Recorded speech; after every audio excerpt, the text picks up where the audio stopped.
We can't walk anymore. Can we stay one night? What the mountain man did shocked the whole town. The mountain had gone quiet in the way it only did when the cold decided to stay. Not the peaceful kind of quiet, the heavy one, the kind that pressed down on the trees and made even the wind hesitate before moving.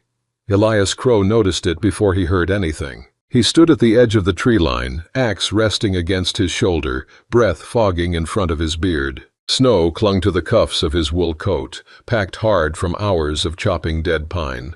The sky above the ridge was the color of old iron. Clouds stacked thick and low, like they were thinking about falling. Winter had already taken most of the sound from the mountain.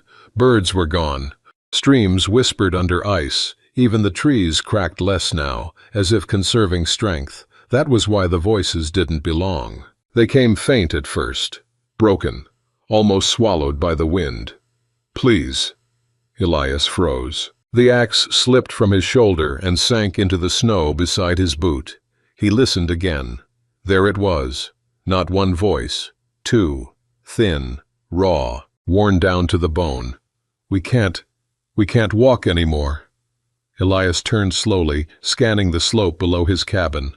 Nothing moved. Snow-laden firs stood like sentries, their branches bowed low, shadows heavy beneath them.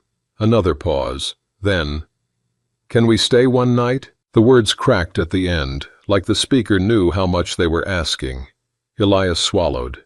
People didn't come up this far in winter, not unless they were lost, desperate, or running from something worse than the cold.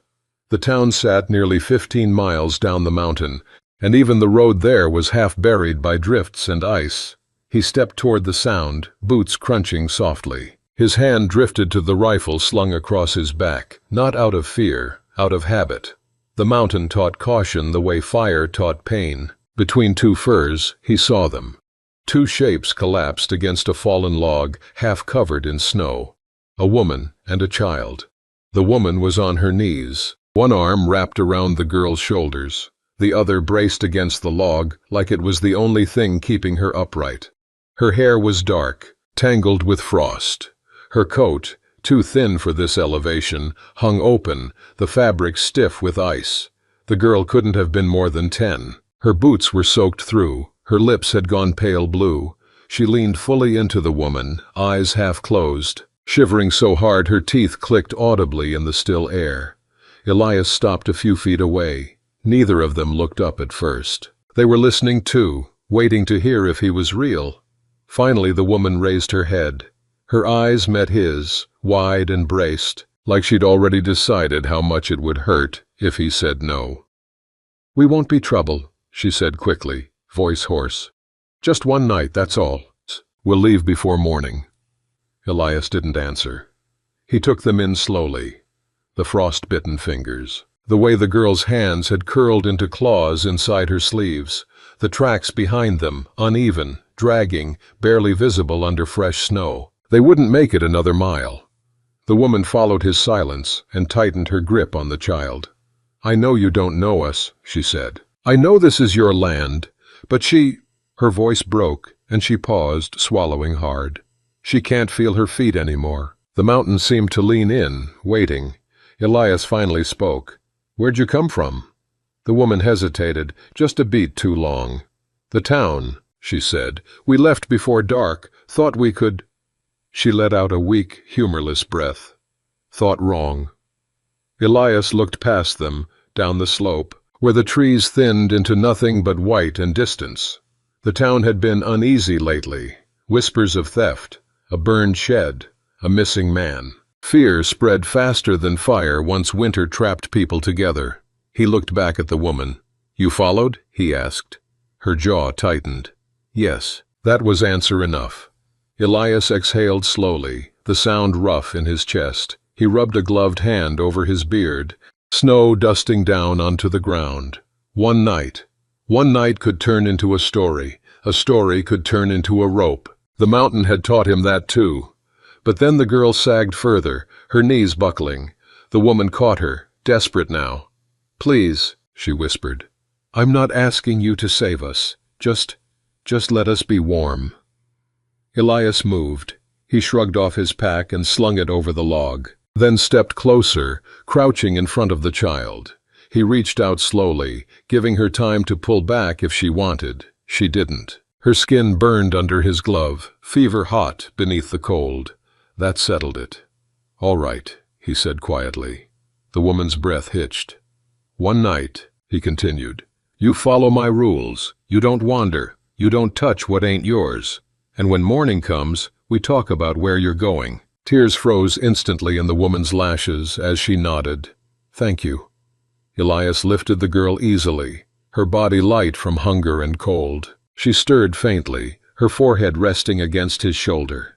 As he turned toward the cabin above the ridge, he felt it, the shift. The mountain didn't protest, but far below, where the town crouched in its fear and rumors, something had already begun to move.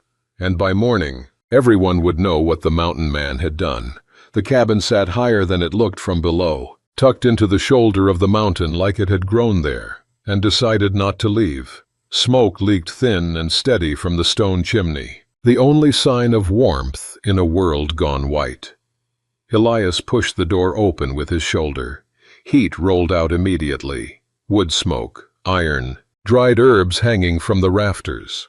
The girl stirred in his arms, letting out a small sound that wasn't quite a cry and wasn't quite relief either. Just a body remembering what warmth used to feel like. He carried her inside and laid her gently on the narrow bed near the hearth. The woman hovered in the doorway, snow melting off her coat in slow drops, eyes darting to every corner like she was counting exits. She didn't step fully inside until Elias nodded once. "Shut the door," he said. "You're letting the heat run." She did quickly. The latch clicked, sealing them in. For a moment none of them moved. The fire crackled low, orange light dancing across rough-hewn walls. Tools hung neatly in place. One table, 2 chairs, a single shelf of supplies. Nothing extra, nothing hidden. The girl began to shiver harder now that the adrenaline had faded. Elias knelt and tugged his gloves off with his teeth. "Boots," he said to the woman. "Both of you." The woman hesitated, then complied, helping the girl first. The boots came off with a wet sound. Elias grimaced when he saw the girl's feet, pale, mottled, angry red creeping up the toes. "Frost nip," he muttered. "Not dead yet. That's good." He fetched a kettle from the hook and set it near the fire, then grabbed wool blankets from a chest at the foot of the bed. He wrapped the girl carefully, not rubbing, not rushing. The mountain had taught him patience the hard way. The woman watched every move. "You know what you're doing," she said. It wasn't a question. "I know cold," Elias replied. "Cold and consequences." He glanced up at her then. Up close, she looked younger than he'd first thought. Early 20s, maybe. Lines of exhaustion carved deep around her mouth. A bruise shadowed one cheekbone, half hidden under grime. "What's her name?" He asked. "Mara," the woman said softly. Mara's eyes fluttered open. She looked at Elias, unfocused, then whispered, "Is it warm?" "Yes," he said. "Stay still." Her eyelids slipped shut again. The woman exhaled shakily and sank into the chair by the table, hands finally trembling now that she didn't have to hold herself upright anymore. Elias poured warm, not hot, water into a basin and set it near the bed. He gestured with his chin. "You can help," he said. "Slow, careful." She nodded, rolling up her sleeves. As she worked, Elias moved around the cabin, methodical. He added wood to the fire, checked the door latch, then poured 2 tin cups of broth from a pot that had been simmering since morning. He handed one to the woman. She took it like it might vanish. "Drink," he said. "Small sips." She did. Color slowly returned to her lips. Minutes passed. The wind rose outside, rattling the shutters. Snow tapped softly against the glass, persistent, patient. Finally, the woman spoke. "My name's Eliza."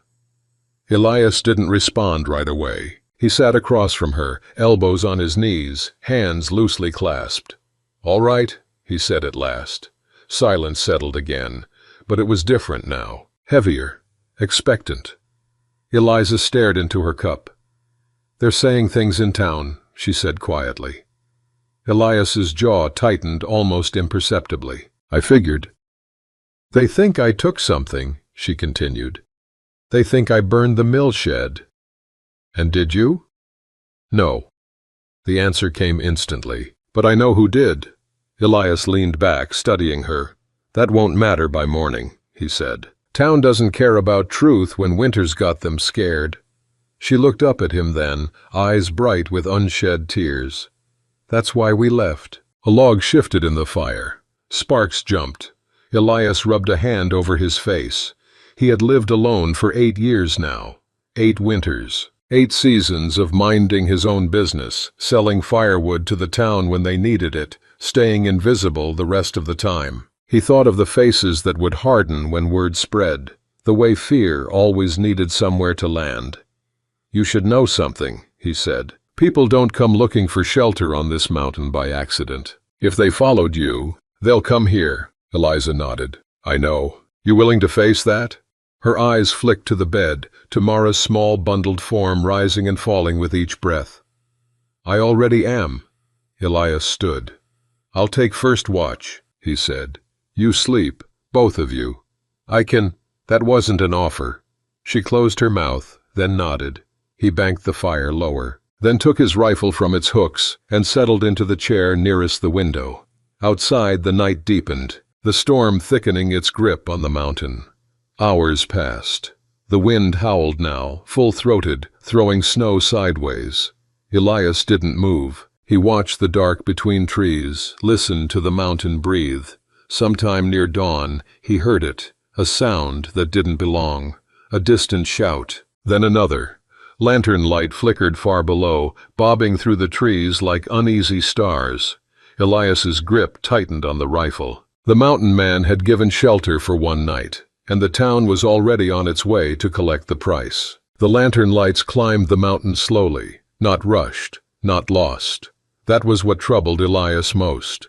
Men who were afraid moved fast. Men who were angry stumbled, but the lights below kept their distance, steady and deliberate, weaving between the trees like they already knew the way.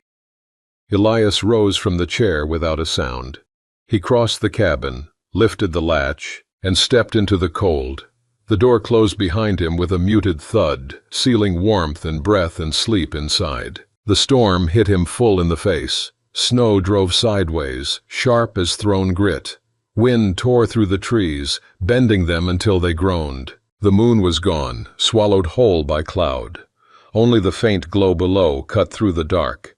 He moved uphill first, away from the cabin. Boots finding the path by muscle memory alone. The mountain had raised him better than any man. He knew every hollow, every rock face, every place sound carried wrong. He reached the ridge and knelt, peering down. 5 lanterns. 6, maybe 7 men. Too many for a simple search. Too many for talk.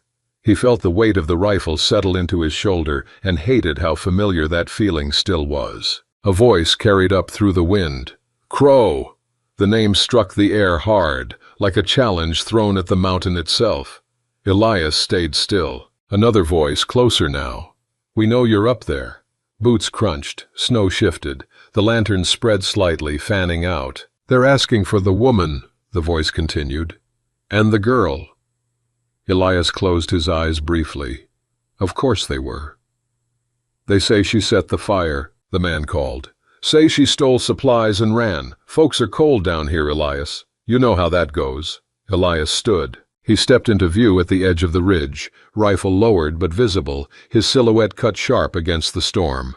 I know how fear goes, he called back, and I know how lies travel faster than truth. A murmur rippled through the group below.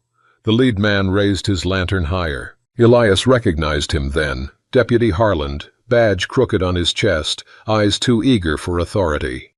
She's wanted, Harland said. Town's decided. Town doesn't decide guilt, Elias replied. Harland snorted. Town decides survival. Elias's gaze flicked over the men behind him. Neighbors. Woodcutters. 1 or 2 he'd sold firewood to just last week. All armed. All tense. All right, Harland said after a moment. We'll do this simple. You step aside. We take them. No one gets hurt. The wind howled between them, filling the silence Elias left behind. Finally he spoke. "No." The word landed heavy. Harlan's jaw tightened. "You'd stand against the town?" Elias's voice dropped, calm as the snow settling on his shoulders. "I'm standing for a child who wouldn't survive your justice." That did it. Harlan lifted his arm. "Move in." The mountain answered first. A crack echoed through the trees. Not a gunshot, but the sharp report of a branch snapping under sudden weight. Snow gave way above them. A drift Elias had cut loose earlier with his axe. White thunder roared down the slope. Men shouted. Lanterns vanished as bodies scrambled, slipped, fell. The sound was chaos, boots skidding, curses torn from throats, the dull thump of men hitting ground too hard. Elias moved while the mountain distracted them. He ran downhill, fast and silent, cutting across the slope, using the noise as cover. By the time the men regrouped, coughing and swearing, he was already gone. Back at the cabin, Eliza was awake. She stood near the bed, Mara bundled tight, eyes wide but alert. She looked at Elias the moment he stepped inside, snow caked in his beard. "They're here," she said. "They were," he corrected. "They'll be back." Her face went pale. Elias crossed the room in 3 strides and began pulling supplies from shelves. Food, ammunition, blankets. He tossed his pack onto the table. "We leave," he said. Eliza shook her head. "The storm will hide us better than daylight ever could." Mara stirred. "Are they bad men?" she asked quietly. Elias knelt in front of her, meeting her eyes. "They're scared," he said. "And scared people do bad things." She nodded solemnly, like she understood more than a child should. Minutes later, they were gone. The cabin stood dark and empty as the storm closed around it. They moved east first, then doubled back. Elias breaking trail through chest-deep drifts, Eliza following close, Mara wrapped tight against her chest. The cold bit hard, stealing breath, numbing fingers. Elias felt it clawing at him, testing his resolve. Good. Pain kept you awake. They crossed a frozen ravine just as the wind shifted, carrying voices again, shouts, anger sharpened now by embarrassment and injury. Harlan wasn't done. They reached a stand of old pines near dawn, branches thick enough to block snowfall. Elias motioned them under and pulled a tarp from his pack, rigging a crude shelter in minutes. They huddled together, breath mingling, bodies pressed close against the cold. Eliza whispered, "Why help us?" Elias stared out into the white, jaw set. "Because once," he said, "someone helped me when the town wouldn't." She didn't ask more. Hours passed. The storm broke late morning, leaving the world stunned and bright. Silence returned, deep and watchful. Elias rose slowly. "We move again," he said, "before they regroup." Eliza nodded, exhaustion etched deep in her bones, but resolve there too. They stepped back into the mountain's embrace, 3 figures cutting a fragile line through endless white. By the time the sun dipped low again, word would reach the town. About the mountain man who defied them, and what he was willing to lose to keep a promise no one had asked him to make. They moved until the light thinned, not because Elias said so, but because the mountain demanded it. The terrain steepened as they climbed into higher ground, where the trees grew closer together and the snow lay deeper, untouched and treacherous. Every step was a negotiation. Every breath burned. Mara rode part way on Elias's back when her legs finally gave out. He didn't announce it, just crouched, turned slightly, and she climbed on without protest, her arms slipping around his neck, light as a thought. Eliza watched them with something tightening behind her eyes. By late afternoon, they reached the old switchback trail, the one Elias had carved years ago and never told the town about. It wound narrow and cruel along a granite face, half hidden by wind-carved snow. "This way," he said. Eliza looked at the drop and swallowed. "There's no railing." "No," Elias replied. "There's trust." They crossed single file. Elias first, Eliza second, one hand skimming the rock wall, the other gripping the strap across her chest. The wind cut sharp here, tearing sound away. leaving only the scrape of boots and the slow thunder of blood in the ears. When they reached the far side, Eliza's knees buckled. She laughed once, short, breathless, disbelieving, and then covered her mouth like she didn't trust the sound. "I didn't think we'd make it," she said. "Most people don't," Elias replied. They found shelter just before dark, a hollow beneath a slanted rock face, where heat from the stone held a little longer and the wind passed overhead. Elias cleared snow with his boots, stacked branches, and built a small fire shielded from sight. Eliza helped, hands clumsy but determined. Mara sat close, watching the flame come alive like it was something holy. When the fire caught, Elias fed it slow, careful. Too much smoke would give them away. Too little heat would kill them. They ate in silence, dried meat, hard bread softened in warm water. It wasn't comfort, but it was survival. Mara leaned against Eliza's side, eyelids drooping. "Will they stop looking?" she asked quietly.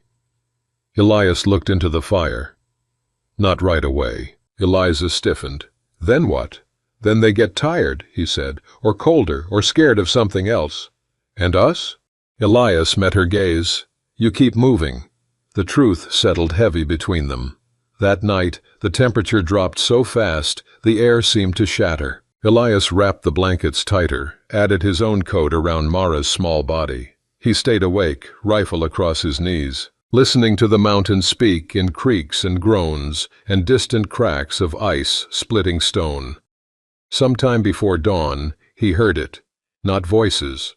Dogs. Faint at first, far below, but unmistakable. Elias stood, heart steady but tight. "Eliza," he whispered. She woke instantly. "Dogs," he said. "They've brought dogs." Her face drained of color. "They'll find us." "Not if we make them lose the trail." He stamped out the fire, scattering ash into the wind, then grabbed a bundle of pine needles and rubbed them hard over their tracks, over his boots, over Eliza's coat. "Follow me," he said. "No questions." They moved downhill this time, fast and dangerous. Elias breaking trail through ice-crusted snow toward the river gorge. The sound of barking grew closer, sharper, hungry. They reached the gorge just as the sky lightened to steel. The river below wasn't fully frozen, too fast, too wild. Steam rose from it like breath from some sleeping beast. Eliza stared down. "We can't cross that." "Yes," Elias said, "we can." He tied a rope around his waist, anchored the other end to a buried pine root, and tested it once. "Hold Mara," he said to Eliza. "Tight." He went first, boots slipping, water surging up his legs, cold so violent it stole his breath. Pain flared white-hot, but he moved, every muscle screaming, teeth clenched so hard his jaw ached. He reached the far side and hauled himself up, arms numb, fingers barely responding. "Now!" he shouted. Eliza didn't hesitate. She stepped into the river, gasping as the current slammed into her knees, then thighs. She stumbled once, nearly fell, but Elias hauled the rope, dragging her forward. She emerged soaked, shaking violently, Mara crying softly against her shoulder. Elias pulled them into the trees on the far bank, cutting the rope and tossing it into the current. The barking reached the gorge moments later. They crouched, breath held, as the dogs arrived at the edge and howled in confusion. The scent vanished into rushing water. Men shouted, angry, frustrated. Harlan's voice carried clear. "They crossed!" "No one crosses that in winter," another man snapped. Silence. Then, reluctantly, "They're dead," someone said.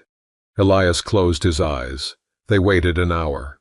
Then another. When the voices faded, Elias finally let himself sag against a tree. Eliza watched him, realization dawning slow and heavy. "They'll think we're gone," she said. "They'll want to," Elias replied. "Easier that way." They didn't stop moving until night fell again. By then, the trees changed, taller, older. The air smelled different, less smoke, more pine and open space. This was land the town didn't claim. Land that didn't care about names or rumors. They found an abandoned trapper's shack just before exhaustion won. Inside, Elias built a fire without fear. This far out, no one was looking. Eliza laid Mara down, peeling off wet layers. rubbing her small hands until warmth returned. Elias sat across from them, finally letting the ache settle into his bones. Eliza looked at him for a long time. "You didn't have to do this," she said. He met her eyes, steady. "I know." "Then why?" Outside, the wind whispered through the trees, softer now, less angry. Elias spoke quietly. "Because the mountain takes enough from people who don't deserve it." Eliza reached out and, hesitating only a moment, rested her hand over his. "Then maybe," she said, voice unsteady but sure, "it gave something back." Elias didn't pull away. Beyond the shack, winter stretched on, long and unforgiving. But for the first time since they'd begun running, the silence didn't feel like a threat. It felt like a beginning. Winter did not loosen its grip. It never did all at once. It lingered, tested, watched. The trapper's shack became a place of waiting, days stitched together by firewood, melted snow, and the slow return of feeling to fingers and toes. Elias hunted sparingly, moving far from the shack, erasing his tracks with care. Eliza learned the rhythm quickly. She kept the fire low, the door sealed, the windows dark. Mara healed faster than either of them expected. Children often did. She laughed again, soft at first, like she wasn't sure she was allowed to. She followed Elias outside one afternoon, crunching snow underfoot, asking questions about animal tracks and frozen rivers and how the mountain seemed to know when people were lying.